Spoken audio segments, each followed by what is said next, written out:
विष्णु भगवान की जय हो, विष्णु भगवान की जय हो। भगवान श्री कृष्णा बोले, मर्ग शीर्ष मास के कृष्णा पक्ष में आने वाली इस एकादशी को उत्पन्ना एकादशी कहा जाता है। यह व्रत शंखो द्वार तीर्थ में स्नान करके भगवान के दर्शन करने से जो फल प्राप्त होता है उसके बराबर पुण्य मिलता है। व्रत करने वाले भक्त को चोर, पखंडी, पर स्त्री, गमी, निंदक, मिथ्याभाषी और किसी भी प्रकार के पापी से बात नहीं करनी चाहिए। इसका महत्म्य मैं तुम्हें कहता हूँ, धन पूर्वक सुनो। युधिष्ठिर कहने लगे कि हे भगवान, आपने हजारों यज्ञ और लाखों गौदान को भी एकादशी व्रत के बराबर नहीं बताया, सो यह तिथि सब तिथियों से उत्तम कैसे हुआ बताइए। भगवान कहने लगे, हे युधिष्ठिर, सत्य युग में मूर नाम का दैत्य उत्पन्न हुआ। वो बड़ा बलवान और भयानक था। उस प्रचंड दैत्य ने इंद्र, आदित्य, वसुबाहु, अग्नि आदि सभी देवताओं को पराजित करके भगा दिया। तब इंद्र सहित सभी देवताओं ने भयभीत होकर भगवान शिव से सारा कृतज्ञ कहा और बोले, हे कैलाशपति, मूर दैत्य से भयभीत होकर सब देवताओं मृत्यु लोक में फिर रहे हैं।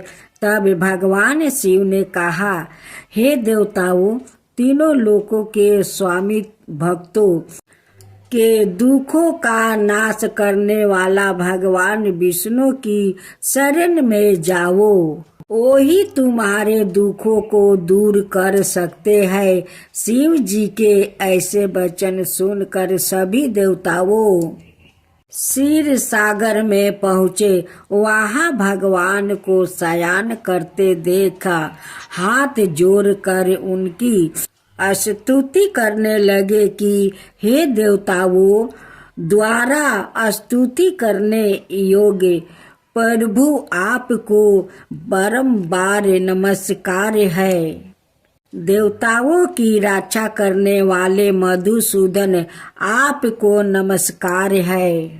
आप हमारी रक्षा करें। दैत्यों से भयभीत होकर हम सब आपकी शरण में आए हैं। आप इस संसार के कर्ता, माता पिता, उत्पत्ति और पालन करता और संसार करने वाले हैं। सब को शांति प्रदान करने वाले हैं। आकाश और पाताल भी आप ही है। सबके पीतम्बा, ब्रह्मा, सूर्य, चंद्रमा, अग्नि, समगरी, ओम, आहुति, मंत्र, तंत्र, जप, आजमान, यज्ञ, कर्म करता, भोक्ता आप ही है। आप ही सबर व्यापक है। आपके सेवा तीनों लोकों में चर अचर कुछ भी नहीं है। भगवान, दैत्यों ने हमको जीत कर सड़क से भ्रष्ट कर दिया है और हम सब देवता इधर उधर भागे भागे फिर रहे हैं।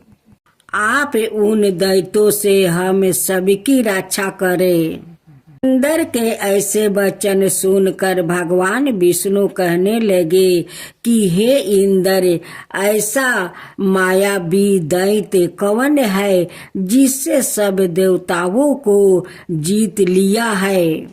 उसका नाम क्या है?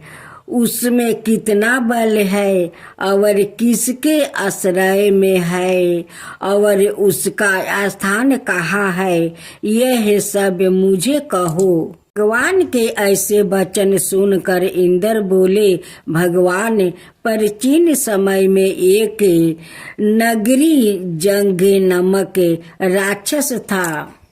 भगवान के ऐसे वचन सुनकर इंद्र बोले, भगवान प्राचीन समय में एक नगरी जंग नामक राक्षस था। उसके महाकर्मी और लोक के विखायत मूर नामक एक पुत्रा हुआ। उसकी चंद्रावती नाम की नगरी है। उसी ने सब देवताओं को स्वर्ग से निकाल कर वहाँ अपना अधिकार जमा लिया है। उसने इंद्र, अग्नि, वरुण, यम, बाहु, ईसा, चंद्रमा, नेत्रित आदि सबके स्थान पर अधिकार कर लिया है। सूर्य बन कर सवाए ही प्रकाश करता है, सवाए ही मेघ बन बैठा है और सबसे अजय है। हे असुर निकंदन, उस दुष्ट को मार कर देवताओं को अजय बनाइए। हे देवताओं, मैं शीघ्र ही उसका संहार करूंगा। तुम चंद्रावती नगरी जाओ। इस प्रकार कहकर भगवान सहित सभी देवताओं ने चंद्रावती नगरी की ओर प्रस्थान किया। उस समय जब दैत्य मूर सेना सहित युद्ध भूमि में गरज रहा था, उसकी भयानक गरजना सुनकर सभी देवता भय के मारे चारों दिशाओं में भागने लगे।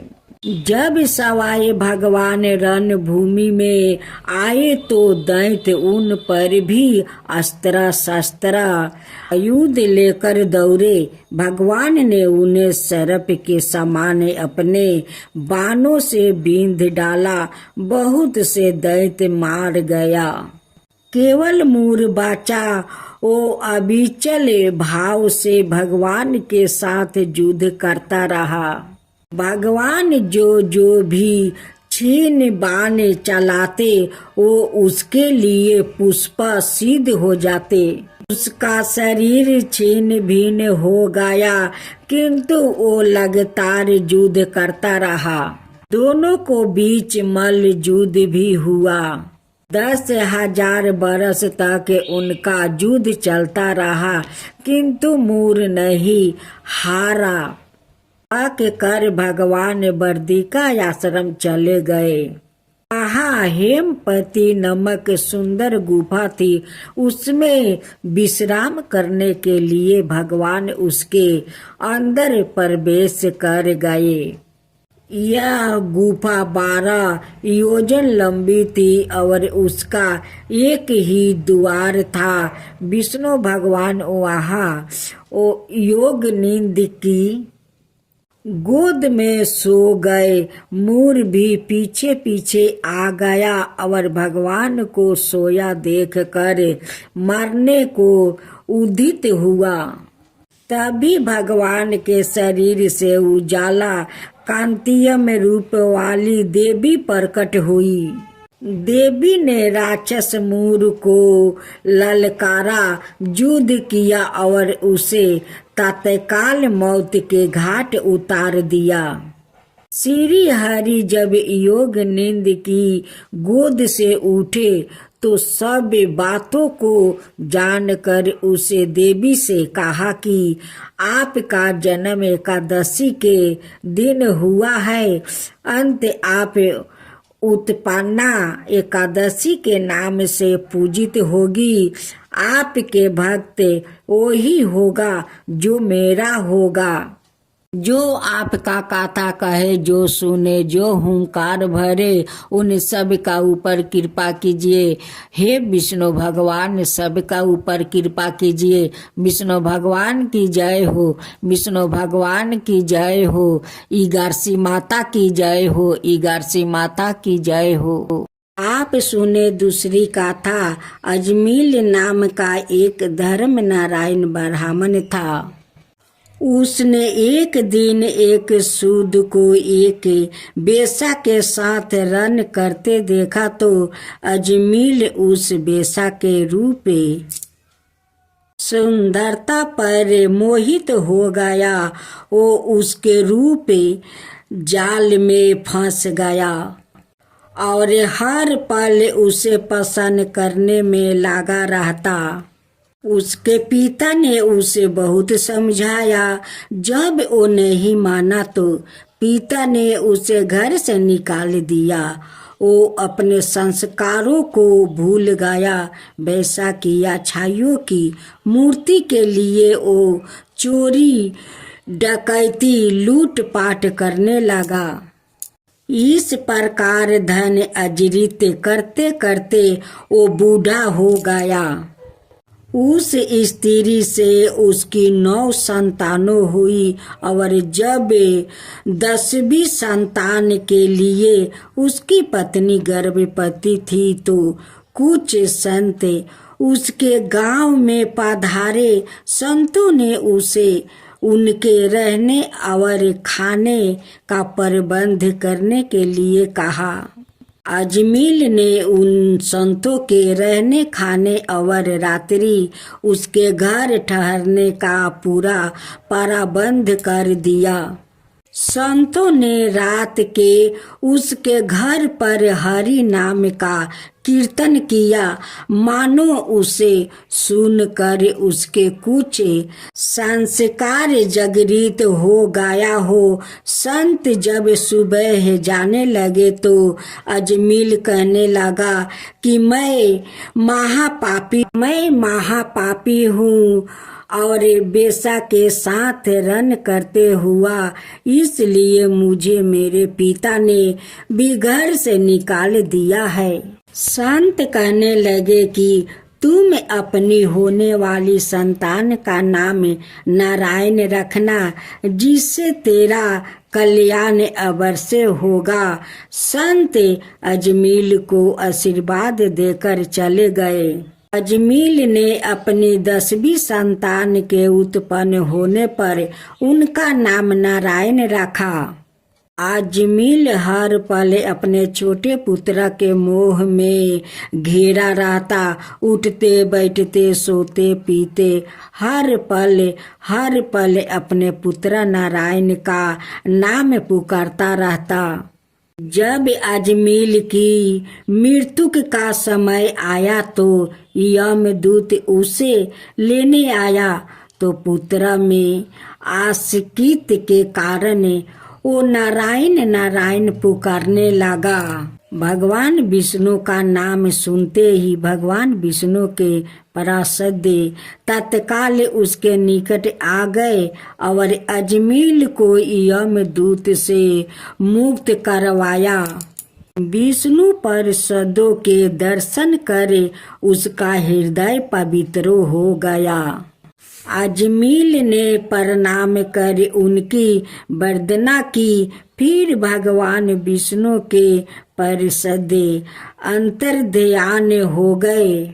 वैराग्य जागृत हो गया और वो हरिद्वार चला गया।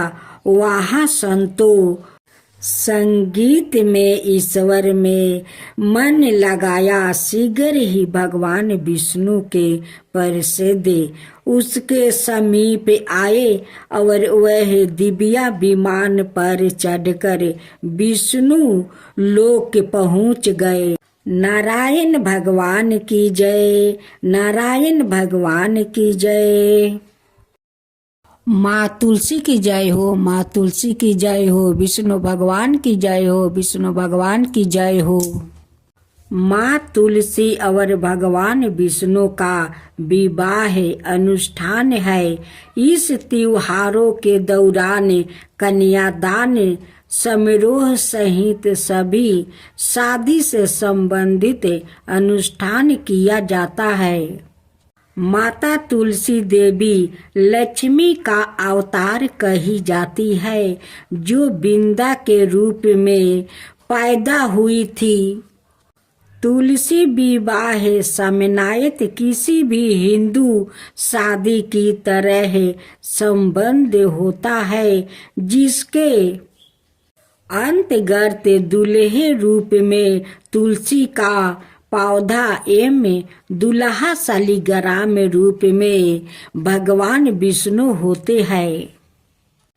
महिलाएं विवाह गीत एवं भजन गीत है। तुलसी विवाह में मंगल मंत्र का गान करने की परंपरा है।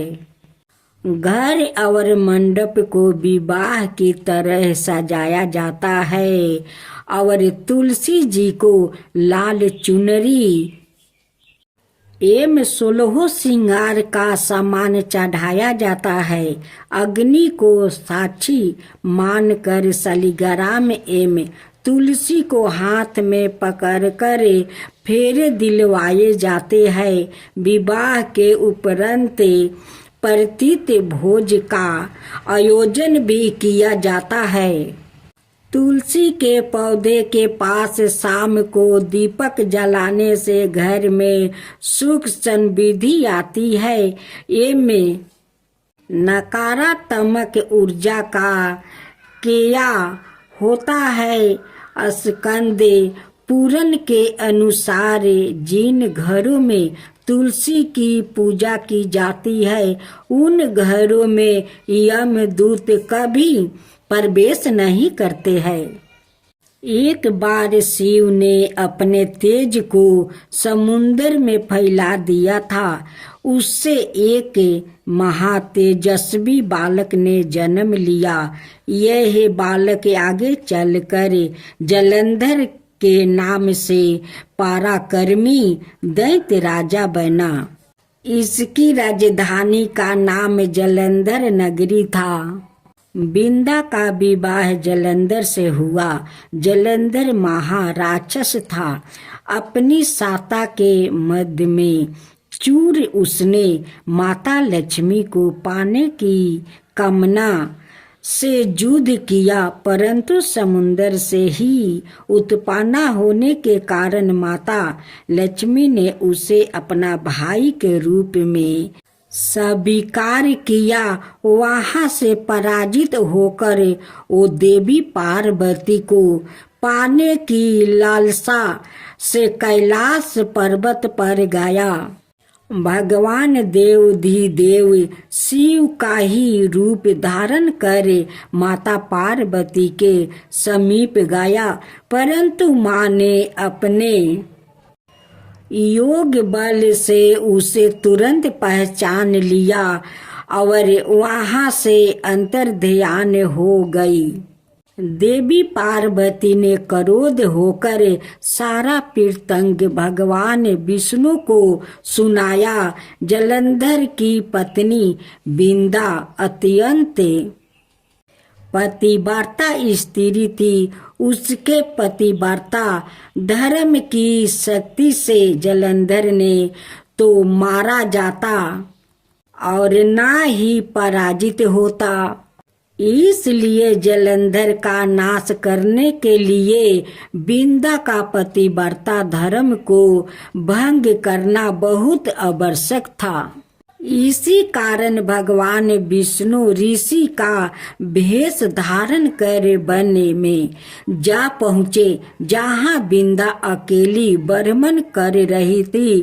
भगवान के साथ 2 मायावी राक्षस भी थे, जिन्हें देखकर बिंदा भयभीत हो गई। ऋषि ने बिंदा के सामने पल में दोनों को भस्म कर दिया।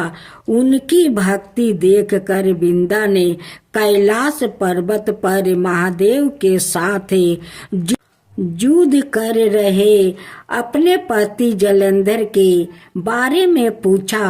ऋषि ने अपने माया जाल से 2 बांदर प्रकट किया। एक बांदर के हाथ में जलंधर का सिर था और दूसरे के हाथ में धर अपने पति की यह दशा देखकर बिंदा मूर्छित होकर गिर पड़ी। होश में आने पर उन्होंने ऋषि रूपी भगवान से विनती की कि वो उसके पति को जीवित करे। भगवान ने अपनी माया से पूर्ण जलंधर का सिर धड़ से जोड़ दिया। सवाए भी वो उसी शरीर में प्रवेश कर गए। बिंदा को इस छल का तनिक भी आभास नहीं हुआ। जलंधर बने भगवान के साथ बिंदा पतिव्रता का व्यवहार करने लगी, जिससे उसका सतीव्रता भंग हो गया। ऐसे होते ही बिंदा का पति जलंधर युद्ध में हार गया। इस सारी लीला का जब बिंदा को पता चला तो उसने क्रोध होकर भगवान विष्णु को हृदयहीन शिला होने का श्राप दे दिया। अपने भक्त के श्राप को भगवान विष्णु ने स्वीकार किया और शालिग्राम पत्थर बन गए। सृष्टि के पालनकर्ता के पत्थर बन जाने से ब्रह्मांड में अंश तुलन की स्थिति हो गई।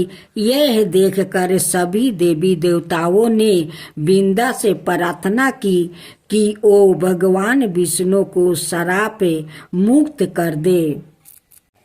बिंदा ने भगवान विष्णु को श्राप से मुक्त कर सवाए अंत में दाह कर लिया। जहाँ बिंदा भस्म हुई थी वहाँ तुलसी का पौधा उगा। भगवान विष्णु ने बिंदा से कहा, हे बिंदा, तुम अपने सतीव्रता के कारण मुझे लक्ष्मी से भी अधिक प्रिया हो गई हो। अब तुम तुलसी के रूप में सदा मेरे साथ रहोगी। तब से हर साल कार्तिक महीने के देवउठानी एकादशी का दिन तुलसी विवाह के रूप में मनाया जाता है।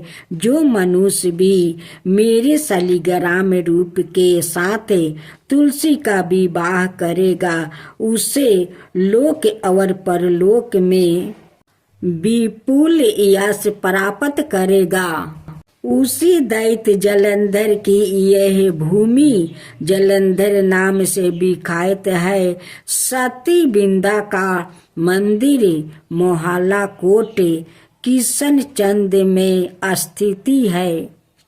कहते हैं कि इस स्थान पर एक प्राचीन गुफा थी जो सीधी हरिद्वार तक जाती थी। सच्चे मन से 40 दिन तक सती बिंदा देवी के मंदिर में पूजा करने से सभी मनोरथ पूर्ण होते हैं। जिस घर में तुलसी होती है वहाँ यम के दूत भी असयम नहीं जा सकते। जिसके प्राण मंजीरी रहित तुलसी और गंगा जल मुख में राख कर निगल जाते हैं वो पापों से मुक्त होकर वैकुंठ धाम को प्राप्त होता है। जो मनुष्य तुलसी अमलों की छाये में अपने पितरों का श्राद्ध करता है उसके पितरों मोक्ष को प्राप्त हो जाते हैं।